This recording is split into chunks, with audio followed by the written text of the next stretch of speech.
मितेश सोनी जी गुजरात से। राधे राधे। राधे राधे महाराज जी। महाराज जी, कर्म का फल सबको मिलता है, चाहे बुरा हो या अच्छा। लेकिन कुछ बुरे कर्म, जैसे भ्रष्टाचार, बलात्कार और हत्या, ऐसे कर्मों का फल कई बार देखा गया है कि इस जन्म में तो मिलता ही नहीं है। तो इसकी वजह से समाज में ऐसे कर्म करने आप कितना देख पाए हैं? आपकी दृष्टि कितनी, किसका प्रश्न है? आपकी दृष्टि कितनी है? जब चोरी किया, पुलिस पकड़ के ले गई तो दो चार थप्पड़ रास्ते वाले देखे, लेकिन थाने के अंदर जो उसके, और इसके बाद जो वहां कानूनी सजा होकर पूरे जीवन भर जो उसको दंड मिलता है, आपकी दृष्टि वहां तो नहीं है ना। ऐसे जैसे पाप कर्म कर रहे हैं इस समय, पुण्य कर्म का प्रताप चल रहा है, तो एक कांटा भी नहीं लगेगा। जब तक वो पुण्य है तब तक चलता रहेगा। इसके बाद जब वो पुण्य खत्म होगा, जिसके प्रभाव से बच रहे थे, और पूर्व का पाप और अभी का पाप, ये दोनों मिलेंगे, उसके देखने लायक अपनी दृष्टि नहीं ना। अगर दिव्य दृष्टि हो तो देखने को मिल जाए, और अपने पास दिव्य दृष्टि तो है नहीं। पर इतना देखा कि हथकड़ी लगा के थाने के अंदर ले गए, कि उसको पी ले जाते थे न्यायालय में। वहां जो दंड मिलता, क्या सभा में फांसी दी जाती है क्या? एकांत में दी जाती ना। ऐसे आपने पाप जो किया है, उसका फल एकांत देश है नरक, उसमें दंड मिलता है। और फिर कुछ जो पाप बचते हैं, फिर उनके अनुसार उसका अगला जन्म कर दिया जाता है। तो ये तो ज्ञानी जन देख पाते हैं, जिनकी दिव्य दृष्टि है। अपने लोग ने, बगैर चाह तो ऐसी रहती कि इसने पाप किया तो अभी दंड मिलना चाहिए, पर वो ऐसा नहीं है। अगर बहुत भारी अपराध बन गया तो फिर आयु क्षीण हो जाती है, तत्कालिक दंड मिल जाता है। जैसे पूर्व में हमको बताया गया था कि जो उन्होंने गलती की थी ना, दूसरे दिन सुबह ही, ऐसा उनका तत्कालिक महापाप बन गया, और पुण्य उनका सपोर्ट नहीं कर पाया। नहीं तो अगर पुण्य सपोर्ट करता तो न्यायालय में बात जाती, वर्षों चलता, फिर उनको दंड मिलता। ऐसा है। ये भागवतिक विधान बड़ा सूक्ष्म है। ये निर्णय होता है ज्ञान के द्वारा। अब अपनी अज्ञान बुद्धि से उसका कोई बहुत धर्मात्मा है, बहुत अच्छे से चलता है, और पग पग पर उसको विपत्ति देखी जाती है, परेशानी देखी जाती है, तो ऐसा लगता है क्या होगा, बड़ा दान पुण्य करता है, भजन करता है, धर्म से चलता है, इतना दुख देते हैं। और वो अगला आदमी जो है मस्ती कर रहा है, धर्म का उल्लंघन कर रहा है, और बड़े मौज से रह रहा है, तो विपरीत दशाएं देखी जाती है। आज का सत्संग सुना था क्या आपने? सुना था ना? हाँ, तो बस सत्संग से जो विवेक प्राप्त होता है, उसी से समझा जा सकता है। धृतराष्ट्र जी ने यही प्रश्न किया था कि जो धर्म आचरण नहीं करते हैं और पाप करते हैं, और एक होते हैं धर्म भी करते हैं और पापी भी करते हैं, तो क्या उसका वो पुण्य वाला कार्य उसके पाप को नष्ट कर देता है क्या? उनका नहीं, वो अलग विभाग है। वो अलग एक है जो नष्ट कर सकता है, भगवान का आश्रय और भगवान का भजन। तो बड़ा सूक्ष्म है। बका चाहत तो यही होती है कि अभी अपराध करे, अभी दंड मिले, तो सब कोई देखे तो भयभीत हो जाए। पर ऐसा यहाँ का भी कानून नहीं है। तो फिर सरकारी जो भी है तो भगवान के ही सब, जितने भी अस्त्र शस्त्र विधान बने, ये सब शास्त्र सम्मत ही बने हुए हैं। क्योंकि जो भी महापुरुषों ने बनाया है ना, वो शास्त्र सम्मत ही बनाएंगे। चाहे वो धनुर्वेद हो, मतलब अस्त्र विद्या हो, चाहे वो आयुर्वेद हो, अर्थात डॉक्टरी हो, या जो भी विधान है, वो सब वेद हैं, शास्त्र हैं, उन्हीं को लेकर रूपांतरित करके बनाया गया है। तो अपने लोगों को नहीं देखने को मिलता। जो आदमी इतना गंदी तरह से किसी की हत्या करे, उसको दंड तो मिलता है, बड़ा भयानक दंड मिलता है।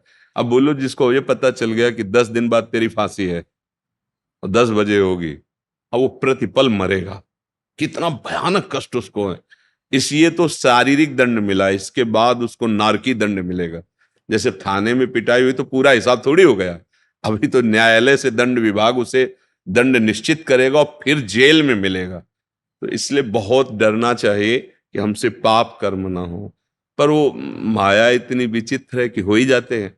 अगर नाम जप करता रहे तो जो पाप हो गए हैं वो भी नष्ट हो जाएंगे, और बुद्धि इतनी शुद्ध हो जाएगी कि आपकी रुचि ही नहीं रह जाएगी। जैसे देखो, कई लोग हैं पीछे शराब पीते रहे, अब वो सत्संग सुने तो कहते हैं हमारी रुचि ही नहीं है, हमें मतलब।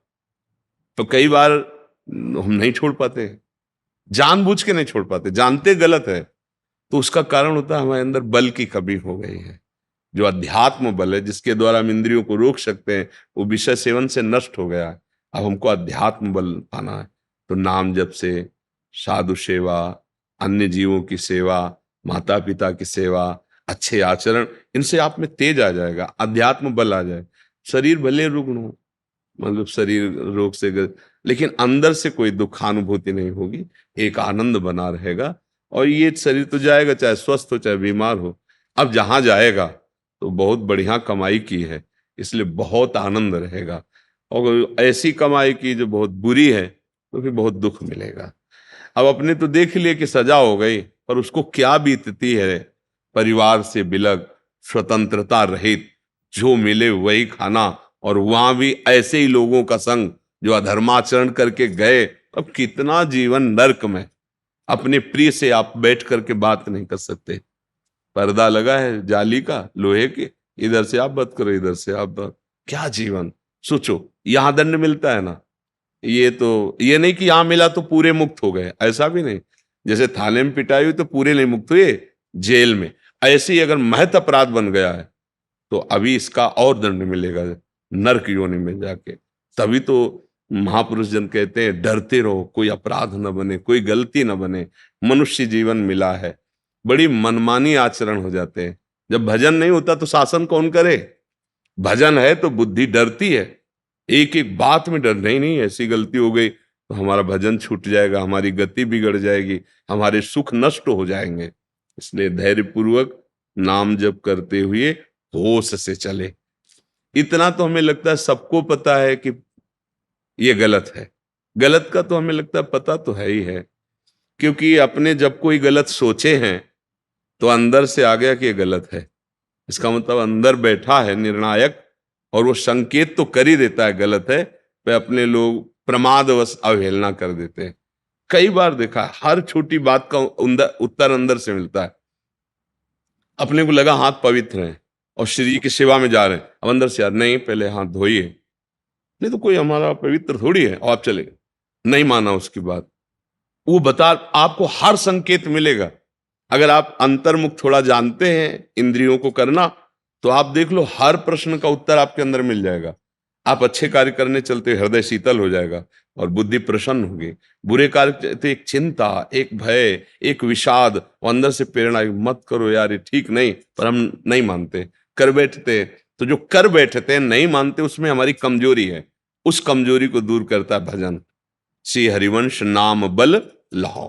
अब भजन बल से हो, नहीं करना तो नहीं करना, जब मर जाओ अब खत्म, इसके आगे कोई दुख दे नहीं सकता मन। जब हमने मरना स्वीकार कर लिया, मृत्यु जनित सुख दुख को, तो अभी मन हमें क्या भयभीत करेगा? नहीं कर सकता, बुरा आचरण नहीं करूंगा, धर्म से चलूंगा, ये सब ठीक हो जाएंगे। पर हमारे निश्चय में दम नहीं है। आज निश्चय करते हैं और कल हमारा निश्चय टूट जाता है, क्योंकि हमारे अंदर वास्तविक बल नहीं है। वो बल है मेरे बल सी वृंदावन रानी। प्रियालाल की शरण होकर नाम जप करते, बहुत बढ़िया कमाई करो। मनुष्य शरीर केवल कमाई के लिए मिला, गंवाने के लिए नहीं। जो मनमानी आचरण करते हैं वो पूर्व जो सुकृत है उनको गवाकर खाली हाथ यहाँ से पाप का बोझा लेकर के जाते हैं। बहुत सावधान।